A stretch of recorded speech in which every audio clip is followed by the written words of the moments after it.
What's happening, guys? Edgy Knives and Edgy Outdoors here, bringing you a new knife, the Spyderco Yojimbo 2. Pretty interesting little blade we've got here. I wanted to bring this to you guys just because I've seen a lot of questions on Facebook, Spyderco's Facebook page lately. This knife is pretty interesting. It was designed by Michael Janich, which he is a self-defense, martial arts instructor. Actually, I've seen him, on some of the Outdoor Channel shows for personal defense and stuff like that. He helped design this, and basically the purpose of his design, as I zoom in a little bit, is for this to be a self-defense knife, which makes sense based on his area of expertise. And some of the key things that he wanted to see in this knife was going to be the Wharncliffe blade style that you see here. Coming to with a hollow ground blade, so it comes to a very, very pointy point. Although we'll talk about the point on this blade as we get further into this. Some of the tech specs real quick on this. Overall length 7.5 inches. The blade cutting edge is 2.95. It's actually, the blade length is 3.125, so know your local knife laws. The blade thickness is 0.16 inches, so it's under a quarter of an inch, but I will say it looks and feels pretty thick. If we compare it to the PM2, it's a little bit thicker.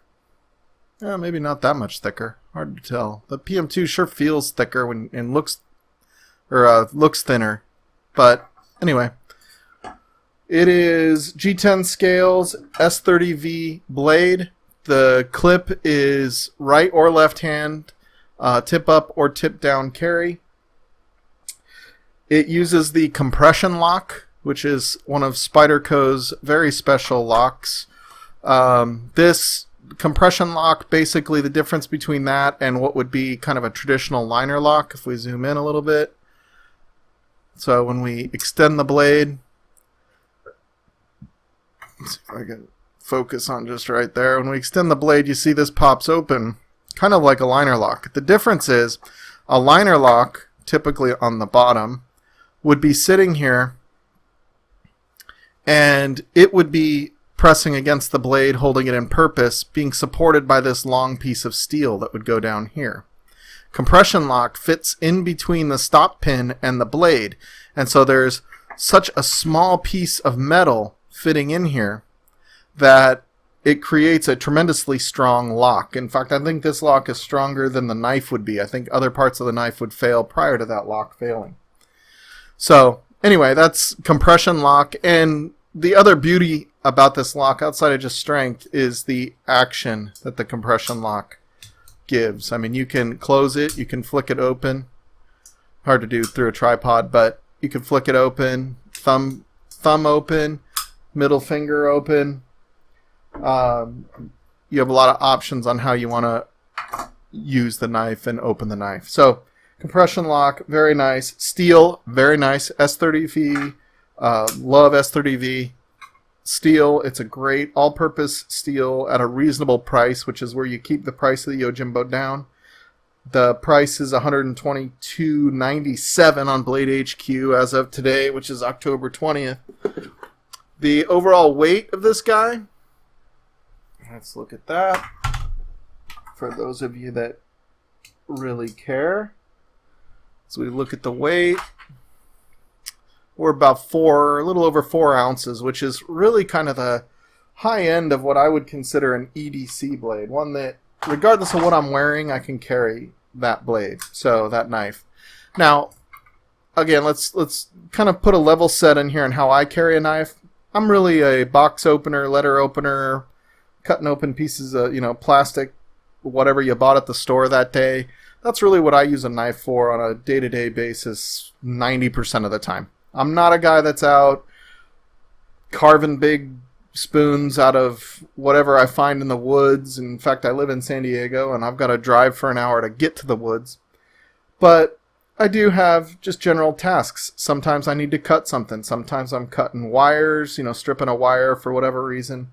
So it's not like very hardcore edge eating, tip killing tasks.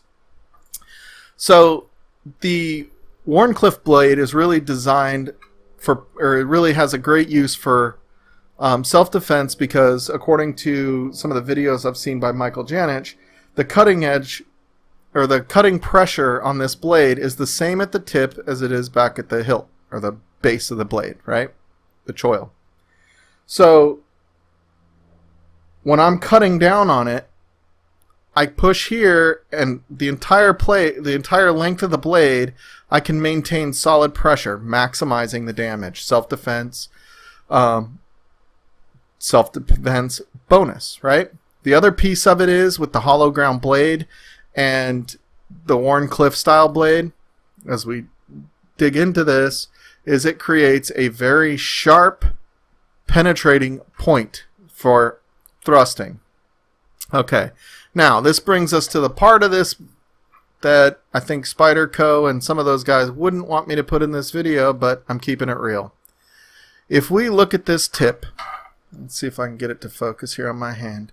You'll notice there is what appears to be, if I can get the light right, a flat spot on the tip. It no longer comes to that point. Okay?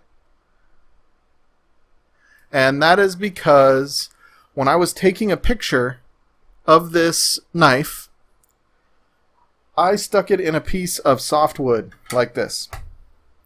And it stood up. That point was sharp. It stood up. It was fine. I wanted to take a picture where I could get this portion of the knife a little bit better, so I tilted it a little bit. The weight of the knife, I didn't have it stuck in far enough to hold it strongly and start leveraging more blade up here. So just the weight of the knife tipped over, and it snapped that tip off.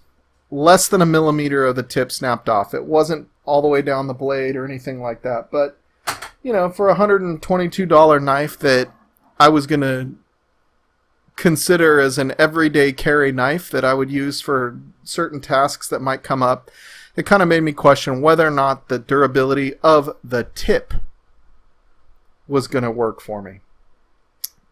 Now, when I looked through the forums and I looked through the Facebook, the question always came up, how strong is the tip?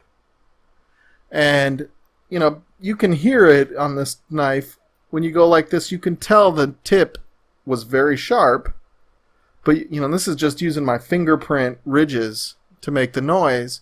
I'm not sure if you guys can hear that at all, but you can hear that it's a very thin point. I thought, how hard would it be to really break that tip? And I found out it was actually pretty easy to break. So, you know, my thoughts on whether or not this knife is an everyday carry, I think if you're a light use, everyday carry person like me, I think this knife is fine. I'm going to open boxes all day. In fact, this Wharncliffe blade fits the shape of a box cutter quite well. You know, opening letters, opening boxes, opening those plastic things, I think you're going to find you'll be very happy with this. Now, if I was somebody that worked construction and needed an everyday carry, or was a plumber, or somebody that was going to be doing a little bit more hard work with my knife, I would say this would probably not be the knife I would choose. I would also say this would probably not be the knife I would choose if I worked in an office building where I might have sensitive people that are kind of scared at aggressive looking knives, because this definitely has an aggressive feel to it, and I've had comments when I take it out from people saying that it looks pretty aggressive. Now, if I only had one Spyderco knife, or one knife in general, it would probably not be this. I would look at something maybe more along the lines of a Paramilitary 2, or a Mannix 2, or something of that nature. I would probably not choose this. Now, being a guy that collects knives, and Spyderco specifically, I think you gotta have a Yojimbo 2. I think the Yojimbo 2 is awesome. I think it looks cool. I love carrying it in my pocket. Once I sharpen that point back up, it won't bother me anymore. And I will carry this knife again in my pocket. Again, it fits my use case. I'm not a self-defense person, so it's probably not going to be why I carry it, but I could see that being another use case. So that's all I have for you guys today. I appreciate you guys, being here. Any comments you guys have or want to make down below would be much appreciated as we try to get this off the ground. I do also hope you hit the thumbs up button and the subscribe button. That definitely gives feedback as well. So thanks, guys. Stay safe, and I appreciate it.